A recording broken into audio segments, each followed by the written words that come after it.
Welcome to the Deep Dive, and today we're going deep on Baron de Montesquieu. Yeah, huge name from the Enlightenment. Huge. Yeah.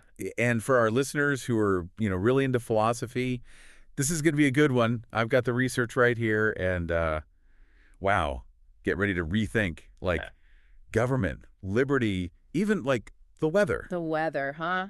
That's Montesquieu for you. Always connecting the unexpected. So he wasn't just, like, some philosopher in an ivory tower. This guy was out there in the world. Oh, absolutely. I mean, born into a noble family, became a lawyer, and even served as President en Mortier in the Parlement of Bordeaux. Wait, President a what?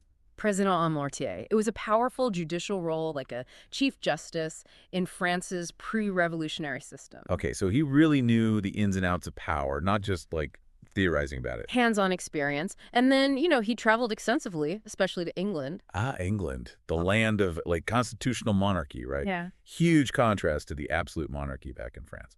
Exactly. You can see how those experiences shaped his thinking about different ways societies organize themselves and the implications for individual liberty. So let's get into the texts. First up, the Persian Letters. Now, this isn't your typical philosophy book. It's a satirical novel written as letters between, get this, two fictional Persians traveling through Europe. I love the Persian letters. It's brilliant on so many levels. So help me out here. What can a philosopher, like someone really into the deep stuff, glean from this kind of approach? Well, first, the humor. You've got these Persians misinterpreting everything they see in Europe. It's hilarious. But it's also a sharp critique of European society, its vanity, its obsessions. Like holding up a funhouse mirror to Europe. Yeah. Yeah. Exposing all the flaws and absurdities. But then there's this other layer, and this is where it gets really philosophical. One of the Persians, Uzbek, considers himself super enlightened. But get this? Back home, he's a total despot, ruling his harem with an iron fist. So there's this tension between his supposed enlightenment and his own, like, tyrannical behavior. Right. And that gets to the heart of the problem of self-knowledge. Can we ever truly be objective about our own beliefs and practices, especially when it comes to power? It makes you think, doesn't it? Okay, so the Persian Letters is more than just a funny travelogue. Oh, way more. It's a deep dive into human nature and especially hypocrisy. It lays the groundwork for his later, more systematic work, The Spirit of the Laws. All right, let's talk Spirit of the Laws. This is a huge book. Montesquieu sets out to explain, not just describe, the mind-blowing variety of laws and social institutions throughout history and across cultures. It's incredibly ambitious. He's trying to get at the underlying causes, the why behind all this diversity. Okay, so this is where it gets really interesting for a philosopher. It's not just about what the laws are, it's about what forces shape them, right? Right. He argues that laws aren't arbitrary. They're shaped by so many factors: the people, the type of government, climate, geography, religion, customs, you name it, it's all interconnected. So it's not just some theoretical idea. Yeah. He's really connecting philosophy to, like, political science, sociology, maybe even anthropology, in a way that was, for his time, pretty radical. Oh, for sure. And then when it comes to types of government, he lays out three main ones: republics, monarchies, and despotisms. Classic categories, right. But I bet he doesn't stop there. No way. He digs deeper. He's less interested in just who's in charge and more in how they rule. So a good monarch, one who rules by established laws, is fundamentally different from a despot, even if they both technically have absolute power. Ah, so it's not about the label, but the substance of how power works. Exactly. And this leads to one of his most thought-provoking ideas, especially for philosophers, what he calls the principle of each type of government. The principle. Okay, I'm intrigued. What does he mean by that? Basically, he's saying every form of government has this, like, driving force and underlying spirit that makes it tick. So like the operating system, kind of. Yeah, you could say that. So republics, he says, they run on virtue. Virtue, like being a good person. Well, not exactly. It's more specific. It's about putting the common good above your own private interests, loving your country and its laws, even being willing to sacrifice for the state. Wow, that's a high bar for citizenship. It is. And Montesquieu himself is kind of skeptical about whether republics can really last, because maintaining this level of virtue is so hard. You need a very specific kind of education to instill that. Food for thought for any philosopher interested in political theory. Okay, so republics need, like, super citizens. What about monarchies? What's their deal? Monarchies, they run on honor. Now, that might sound a bit weird at first. It does. But Montesquieu argues that in a good monarchy, ambition is channeled into serving the state. People want recognition, distinctions, but they get them by contributing to the common good. So it's like ambition, but within the rules of the game. Exactly. And because it's tied to a clear hierarchy, it's actually more stable than virtue. You don't need everyone to be a selfless hero all the time. Interesting. Republics are demanding. Monarchies are more like structured. So where do despotisms fit in? What makes them go? This is where it gets a bit darker. The principle of despotism. Fear. Pure and simple. Power through terror. No sugarcoating there. Nope. And what's especially concerning from a philosophical viewpoint is that despotisms don't need education, only suppression. Critical thinking is a threat. So Montesquieu is setting up this like spectrum of government, not just in terms of structures, but the whole psychology, the social vibe. Exactly. And it all leads into his idea of liberty, which, is a huge topic for any philosopher dealing with politics. Huge. So how does Montesquieu define liberty? Is it just like doing whatever you want? Not quite. He says liberty is about feeling safe and secure under laws that protect you from harm. So it's not just freedom from something, but freedom to something. Like the freedom to live your life without fear of being arbitrarily messed with, knowing your rights are protected? Exactly. And this has big implications for his view of criminal law. Good laws, he says, they should only be about threats to public order. They got to be clear, consistent, and you got to have a chance to prove you're innocent. So the law isn't about enforcing someone's personal morality. It's about setting up a framework where people can actually be free within a society. Right. And you can see how this idea, limiting the law's power, foreshadows some core principles of modern democracies. But that's just the tip of the iceberg. Next time, we'll dive into how Montesquieu links stuff like climate and geography to the types of societies that develop. Climate. Now, I'm really curious. Stay tuned, everyone. This deep dive is just getting started. Welcome back to our deep dive on Montesquieu. Last time we got into some pretty heady stuff like his life, those satirical Persian letters, and then the groundwork he lays in the spirit of the laws. Right. And we left off with that teaser about how Montesquieu thinks things like climate and geography actually shape societies. It's one of those ideas that really makes you think, like how could the weather possibly affect stuff like laws and governments? But Montesquieu makes a pretty compelling case. Okay, so walk me through it. How does he connect those dots? Well, he starts with the idea that climate affects people's temperaments. For instance, he says warm climates tend to make people more passionate, easily fired up, but also more fearful. And that might make them more likely to accept strong authority figures, someone who promises security. Makes sense. If you're living in a place where it's like super hot all the time, you might just want someone to take charge and keep things running smoothly. Exactly. But then he contrasts that with people in cold climates who have to deal with harsh conditions, right?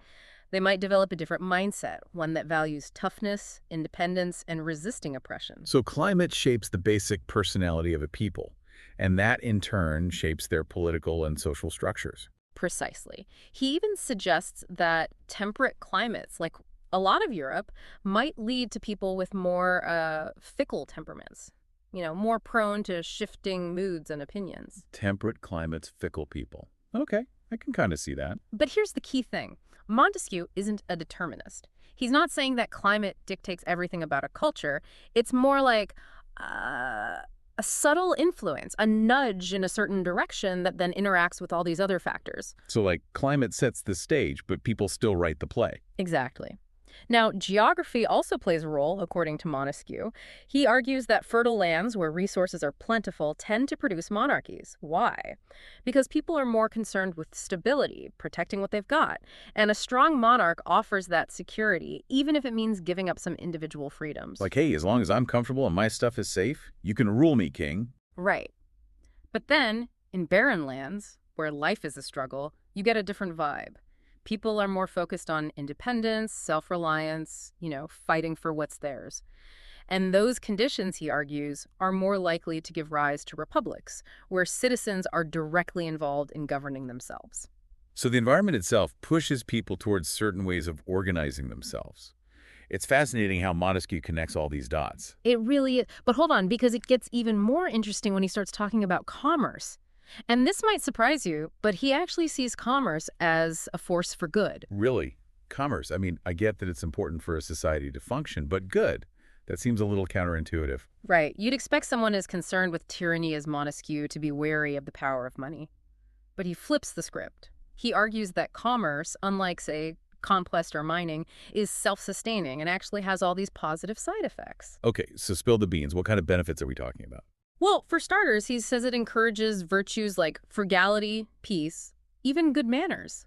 I mean, think about it. If you're trying to sell something, you're incentivized to be polite, to build relationships based on trust. It's true. Nobody buys from a jerk. But is that enough to make commerce like a moral force in society? He goes even further. He suggests that commerce actually softens the hard edges of power politics. It encourages cooperation, decentralization, a bottom-up approach to social order. So a society that's actively engaged in trade is less likely to be ruled by a despot. That's the argument. Because commerce promotes independence, self-reliance, it kind of naturally checks the concentration of power in one person's hands. That's a really interesting idea. Hmm. But he also acknowledges that different forms of government need different approaches to commerce, right? Like what works for a republic might not work for a monarchy. Absolutely. For instance, he's really cautious about kings and nobles getting too involved in trade. It just puts too much power in their hands, and that messes with the balance he's always emphasizing. Whereas in a republic where power is already more spread out, commerce can actually strengthen that virtue thing we talked about. Exactly. It encourages initiative, spreads wealth, creates this sense of shared prosperity. It all comes back to those core principles that make each type of government tick. So it's not about some universal economic policy. It's about understanding how commerce interacts with the specific social and political structure of a society. Montesquieu always brings it back to context, doesn't he? Always. And he's got some insightful stuff to say about international commerce, too. He sees it as this almost unstoppable force, constantly searching for new markets, new opportunities. He even says, commerce traverses the earth, flies from the places where it is oppressed, and stays where it has liberty to breathe. It's like it has a life of its own. That's such a cool quote, and it sounds like he's already anticipating some of the key features of our modern globalized economy centuries before it actually happened. Right, and that's why he thinks things like tariffs and trying to manipulate currency are ultimately futile. You're trying to control something that's inherently uncontrollable. Like trying to dam a river. It's just got to find another way to flow. Precisely. And it all ties back to his earlier point about the unintended consequences of laws. Sometimes the best thing governments can do is just get out of the way and let commerce do its thing. But speaking of complex systems, we can't talk about Montesquieu without addressing religion. Yeah, that's a tricky one, especially considering his whole Enlightenment background. Right. The Enlightenment was all about reason, challenging traditional authority, including the church. So how does someone like Montesquieu reconcile his philosophical outlook with religious belief? Well, in the spirit of the laws, religion actually takes a back seat. He's not spending a ton of time on theological debates. Yeah. He's much more interested in the practical effects of religion on society. It's a pragmatic approach. He wants to know, like, how different religions might be suited to different forms of government.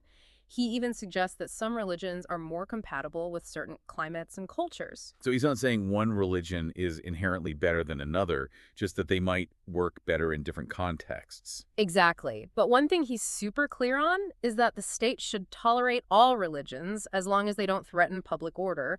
He slams religious persecution and forced conversions. He even calls out the Inquisition by name, saying their actions dishonor their age and spread hatred. That's a pretty bold statement for the 18th century. So religious freedom is essential for a just society, but the state also needs to stay out of trying to enforce religious beliefs through civil law. And there you have it, classic Montesquieu, always searching for that sweet spot between individual freedom and social order. He reminds us that the best laws are adapted to the specific circumstances of a people, their climate, their customs, their religious beliefs, even their economic activity. It's a lot to wrap your head around, but it's all connected, right? It is. He's like weaving together philosophy, political science, history, sociology. It's amazing how he brings it all together. Absolutely. And he leaves us with so much to think about. All right, welcome back to the Deep Dive.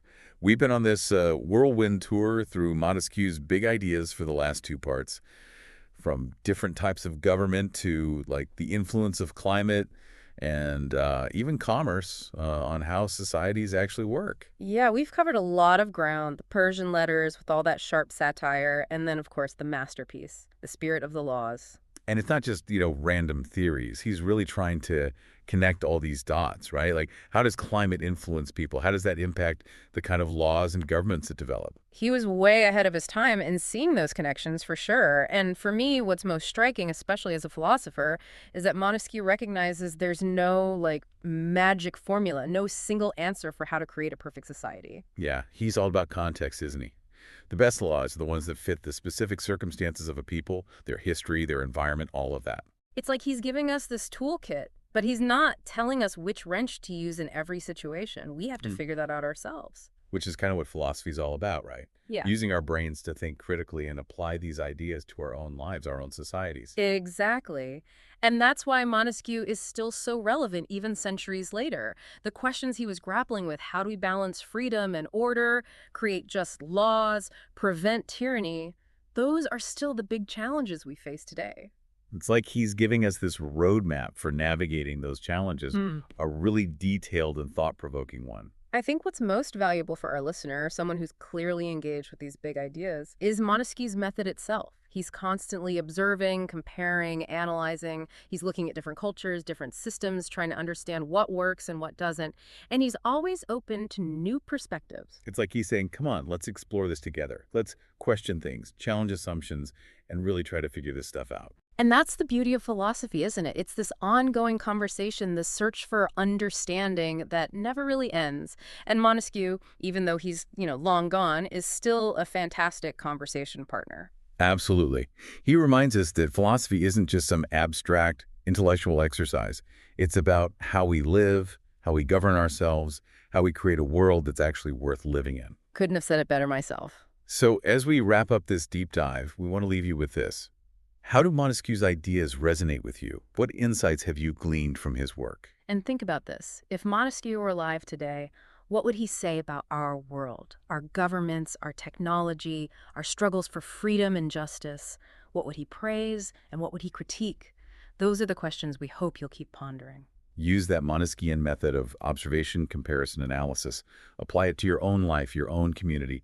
Keep asking the tough questions. Keep searching for those nuanced answers. And most importantly, keep the conversation going.